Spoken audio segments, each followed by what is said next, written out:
Hi, welcome to ComplyPlus Presents. This is episode 15, and my guest today is Elsie Rodas. Elsie has over 20 years' experience in the health and social care sector, Bachelor of Science degree in nursing, and in the last 12 years has founded several companies, and today is the Chief Commercial Officer of LearnPac Systems UK Limited. So, Elsie, great to have you on. It's a pleasure. It's been a long time since we started this, 15 episodes in, but we finally got you on. We just want to today go through Elsie's career and life to date, what she's doing right now for the business, and also, what the future holds for Elsie and the business. So, Elsie, maybe you can give us a very brief introduction to yourself in terms of, growing up and early ambitions, give the audience a bit of an understanding of your background. Okay. Thank you, Lewis. Way back in the early 90s, even the early 80s, during high school, we had this symposium of career, what you really want to give you insight of what you really want to know, to be, in the future. So we had the symposium of career and all that. And after graduation, I never really thought of getting into nursing because all along I dreamed of becoming a CPA lawyer. Then coming to the end of the senior school, my friends, most of them, they wanted to go into nursing. Okay. And I thought, okay, I'm a bit lost. So that's just more like change totally. It's more like 360 degrees. And then get into nursing. So this is, so maybe if you give the audience a bit of an understanding on where you grew up, because some of the audience may not be aware of that. And then, like you say, that's when you're sort of making some of these life decisions, wasn't it? So where did you grow up? I was born in the Philippines. Okay. Yes, in small town of Masin City in southern Leyte. So I did have my primary and secondary school there, and then I did my nursing degree in Cebu City, which is the second biggest city in the Philippines, the metropolitan of Cebu. There I did have my nursing at the University of San Carlos. So was nursing something that you were always going to go into? Did you have other aspirations as you were going through high school, or parental sort of influence and things like that? No, not really, because I had 6 siblings. I am the youngest, so we're 7, quite a big family. I grew up with only my mom because I lost my dad when I was 3. So she was a super mom. Bless her, she passed away 3 years ago at the age of 92. Yeah, so I grew up with our eldest brother, with just him, more like as kind of like my father figure in a way. So, but I'm just lucky that all my siblings, they're very focused with all of them finished education. So, but none of them really went into nursing. My brother, all of them like dreamed of the eldest, Juliet, she's the eldest. She dreamt of becoming a lawyer, but it didn't because my dad passed away during that time when she was at the university. So she went into economics. And then my brother, Nestor, he wanted medicine, but then just sorted into graduating as BS biologist and then getting into becoming a businessman up to now. Then so on with my other siblings. So nothing was really, while I was growing up, nursing wasn't really in my mind. No, what was on your mind primarily then? It was becoming a lawyer. A lawyer, okay. Yes, until such time during high school, my senior year, my last year in high school, most of my friends really want to go into nursing. So I said, I might as well just do that. Okay, so you were thinking influenced by that, peers. okay, into nursing, because I like to travel. Yeah, so and nursing gives you that opportunity. Yeah, it's a more like easy access to go into any part of the world, really. Yeah. Yes, my aim that time was to go into the United States. So okay, once I go there, I can just travel wherever because I like to travel. So that was it, really.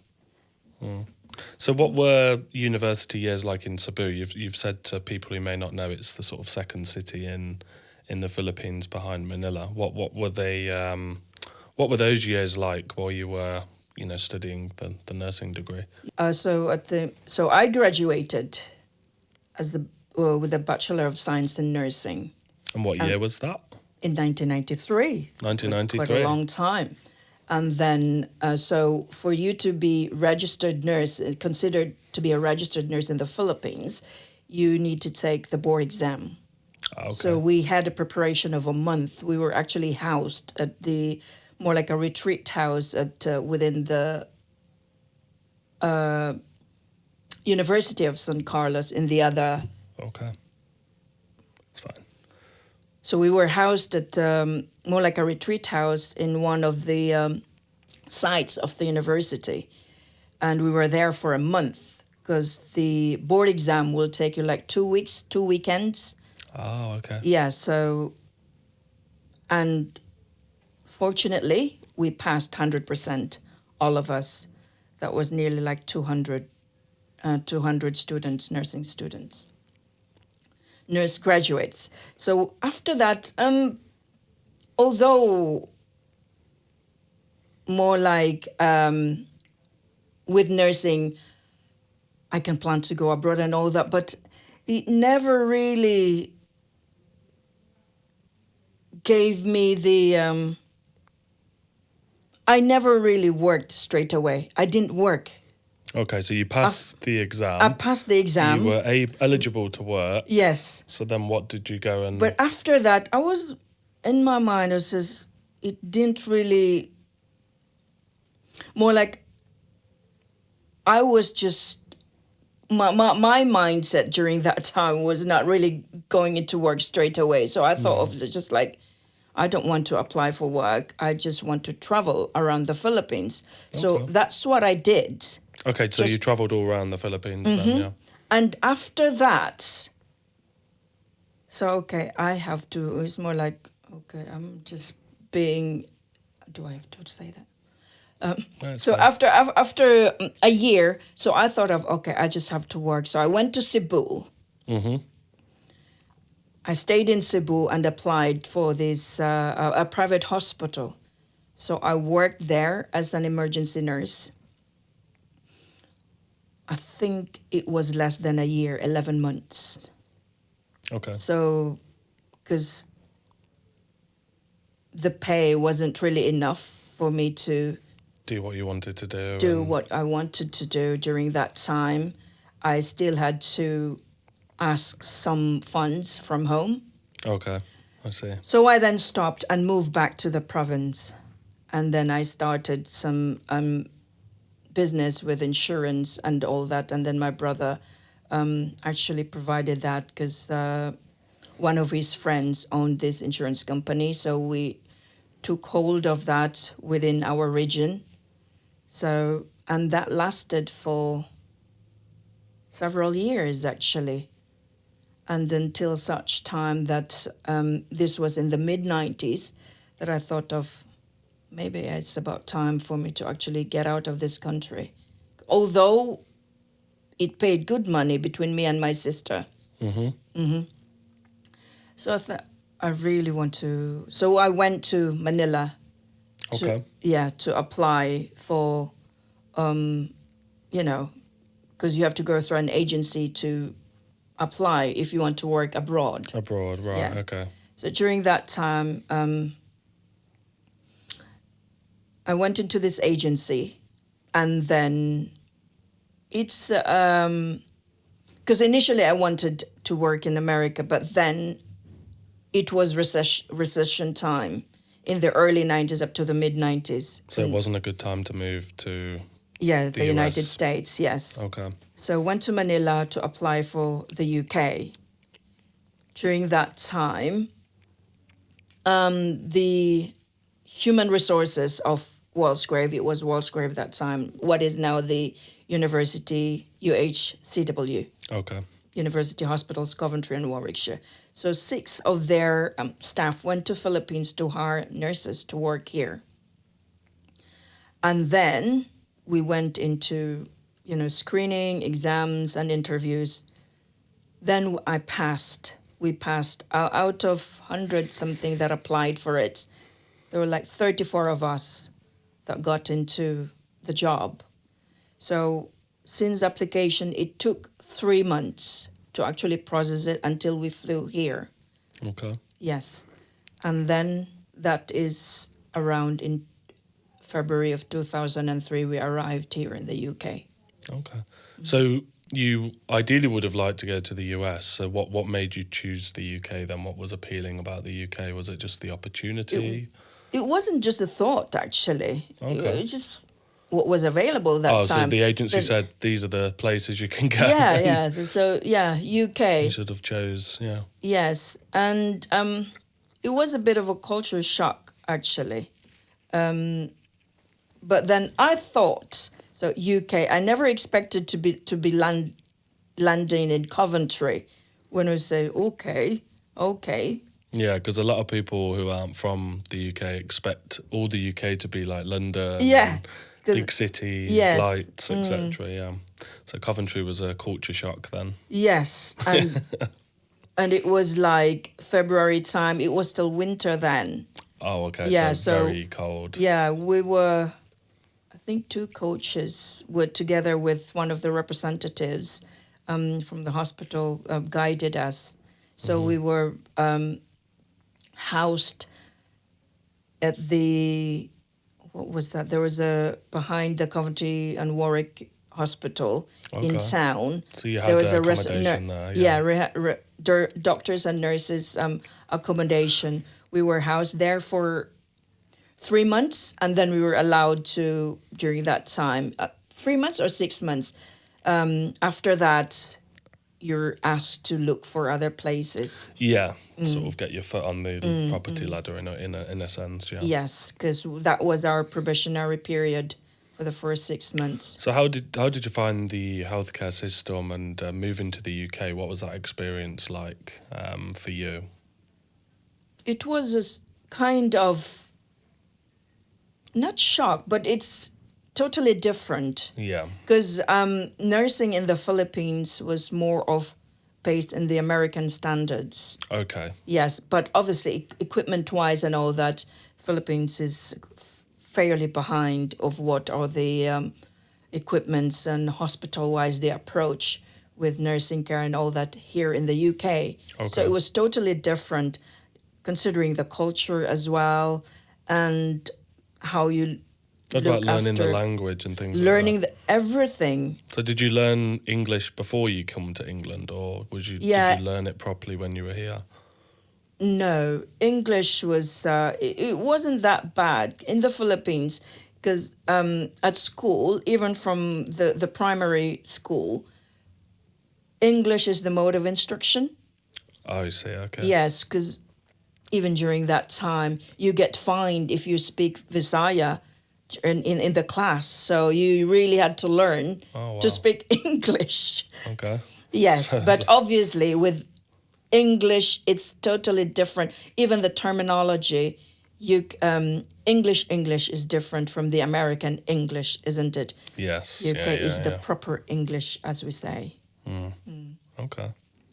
Yeah, so it took us, most of us that came over here, there were 34 of us. So some were assigned at the Walsgrave, some were at the Coven Warwick Hospital, and some were at the St. Cross Rugby Hospital. Okay. So yeah, most of us took 6 months before we get signed off. We have to go onto that probationary period before you get your NMC pin. Okay. So we had to sign a competency book and all that. So depending on which area you're assigned, whether you'll be in theatre or in the clinic or in the ward, so you get your competency signed. You have a mentor as well assigned to you. Okay. So how long did you stay working in Coventry then? Oh, you mean the hospital? Yeah, the hospital and... The hospital, I never really, since 2003, I worked at the University Hospital, Coventry and Warwickshire, until 2015. 2015. But I worked in different departments. When I arrived here, the first year I was assigned at the breast surgery ward. And then after that, I moved into the coronary care unit, which is more specialized, wherein the CCU only look after 10 patients. Okay. And then there is 1:2 ratio, so 1 nurse to 2 patients. So I suppose by working in those different departments, it gave you a lot of insight and experience as a nurse. Yeah. Yes, because after CCU, I worked there for like 5 years and that. I moved into theatre. I see. Okay. Yeah, so from theatre, that is until 2015, I left. Okay. But within those years, I worked at the hospital. Since when I got my residency in 2009, I worked as a part-time. Okay. Those departments during those time, because I worked at the agency. I prefer to work in different areas. Yeah. So it's not too routine or mundane in a way. Yes. Yeah. So from 2009, even up to this time, Yeah. I'm with an agency just to more like, because I want to keep my pin. Yes. Yeah. Makes sense. And you've got to do so many hours, haven't you, to do that? Yeah. So working in an agency got me to work in different areas of nursing. Yeah. Working in the community as a district nurse. I worked at few times at the prison as well. Okay. So, and I even did a roadshow with the British Art Foundation. It was a good 3 months run. Wow. So quite a lot of experiences in those sort of 12 years. In different, yes. In that 12-year period. So what happened in 2015 then? What happened when you stopped working in the hospital? In 2015, I because before even that, we already started the business. But in 2015... So I was going to touch on that transition to business. Sorry. What was the motivation behind setting up a business? How did that come about? In 2015, working in the clinical setting, how do I say this? Working in the hospital, it made me realize, working in the hospital for several years, it paved the way to finding, this is where I found a gap in terms of improving the services and how we care and the training. So in 2015, you say you stopped working directly at the hospital. What was the motivation behind the transition into business? Working as a frontliner in the hospital, you saw a gap, a systemic gap from how the care and the training were delivered. Okay. Yeah, so from that on, it has motivated me to improve the systems, Okay. ways on how to improve the systems and processes and the services that you offer to the, well, in this case, the services that you offer to the people. Okay. So what was the nature of the first business you set up? It was recruitment, Okay, so recruiting for recruiting NHS, mostly the healthcare professionals. mainly healthcare. Okay. Yes. Nurses Nurses, yeah. working in specialist areas like in theaters, in ophthalmics, and also healthcare assistants. Okay. Yes. And what were the sort of contracts that you had recruitment-wise? Were they sort of nationwide? It was, in a way, nationwide, and it was more of subcontracting. We Okay. didn't really get a direct contract with the NHS. So you went through vendors and different things like that? Yes, Okay. and it didn't last for long Okay. during that time because business-wise, it wasn't that viable Okay. in the there long was- term. So yeah, from a financial perspective. From the financial perspective, Okay. it wasn't lucrative. Yeah. Yes, because we're subcontracting, we pay our staff, our workers weekly, but then we get paid from the business our partners after at least 45 days. So it didn't work for us. Okay. So how did your background in nursing help you set up and run that business there? Was it useful having that background? It was very useful. In my journey, it was all around people. Yes. So okay. with my nursing experience, the skills that I have, some of the skills did really apply into the business, like the critical thinking, adaptability, and empathy to your clients, as Yeah. well as resilience as well. Okay. Yes. With that in the business, you really have to listen to your clients and understand their needs as well. Yeah. Okay, excellent. So once the recruitment side broke down, that's where you then obviously set up LearnPac, wasn't it?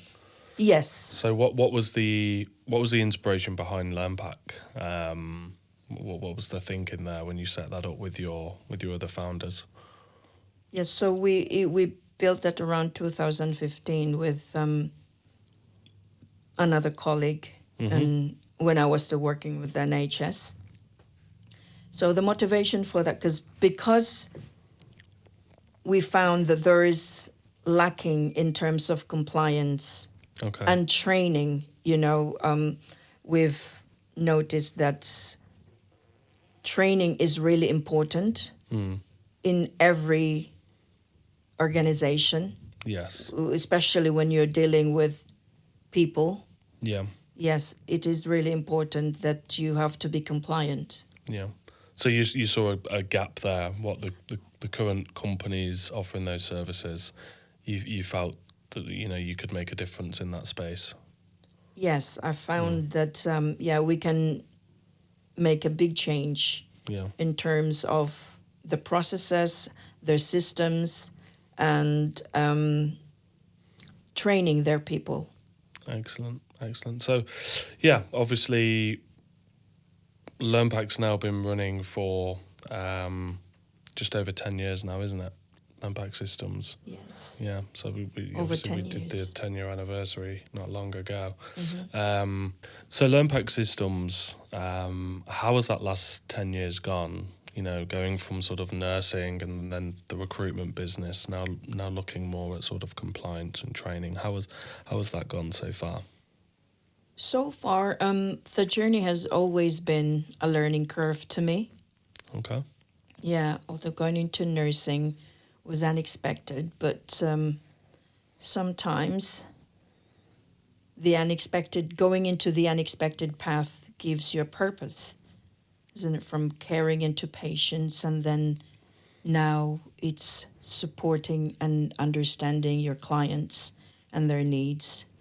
And I And suppose the nursing background helps that as well, doesn't it? Because you've worked in a lot of these settings. yes, it does really the help a past. lot, because all along my journey is all about people. The core there is looking after and understanding the people's needs. The people's needs, yeah. So, in terms of looking ahead, you're now sitting as a chief commercial officer of the company. What's your vision for that role? What sort of changes are you looking to make moving forward in the sector, and how do you think the business can support those changes?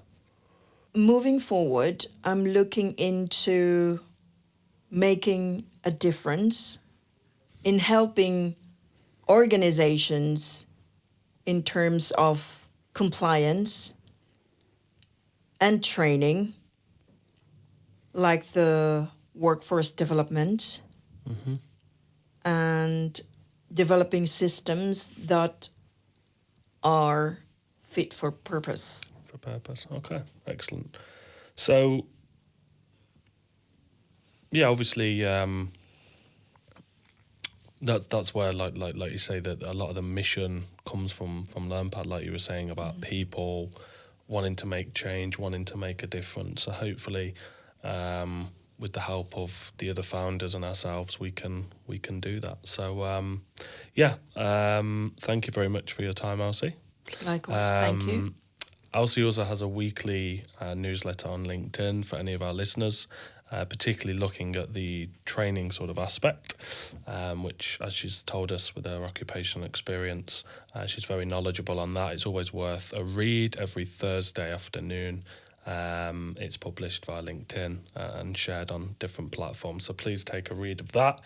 And like I say, if you do have any questions for Elsie, you can reach out to her directly via LinkedIn, or you can just send us some comments and feedback. If you have any other questions about Elsie's journey, you can let us know, and I'm sure she'll be happy to answer them.